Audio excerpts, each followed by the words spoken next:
Well, to this day, it remains one of the worst airline disasters ever. And to this day, there is still speculation that a bomb or missile was responsible. Yeah, tonight in part 2 of his special, TWA Flight 800, 25 years later, News 12's Doug Geed speaks to those who investigated the accident that took place off Long Island.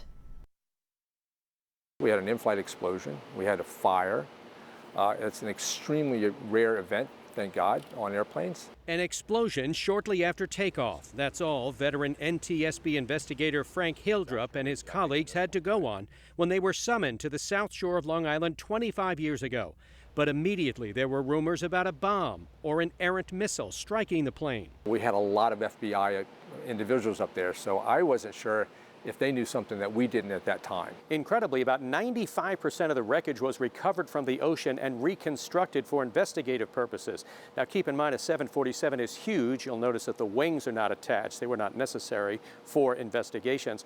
Also, this is about 93 feet long, less than half of the length of a 747. If the entire thing were here, it would probably extend almost to the tail of that plane. This area of the airplane here that's colored in red, these were the areas that came off first. It didn't take investigators long to focus on the plane's center fuel tank. While fuel on commercial planes is carried in the wings, spare fuel, if needed, goes in the center tank. Flight 800 did not need spare fuel. There was only residual around 2 inches of fuel remaining in the center wing tank. Right underneath that tank were the plane's air conditioning units. On a hot July evening, sitting on the tarmac at JFK, investigators say the units themselves produced heat.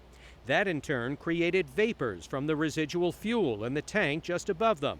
Then investigators say the final and catastrophic piece of the puzzle was what they called compromised wiring.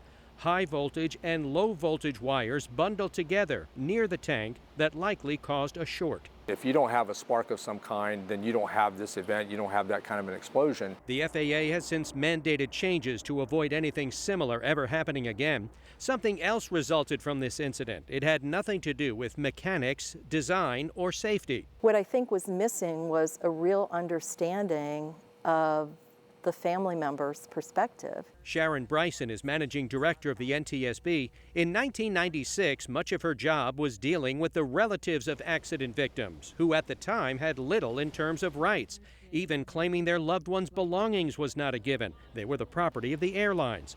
But because of Flight 800, new federal law changed that. I can't emphasize enough how much their work has changed the way we assist family members. Many of the things that we learned from them are being employed around the country to assist victims in other circumstances. New laws protecting victims' families, new safety guidelines for airplanes, two very important things that unfortunately came at a very high cost. It reminds me on a regular basis the price that some had to pay in order for things to become safer. In this case, the price was the lives of 230 people. In Ashburn, Virginia, Doug Geed, News 12.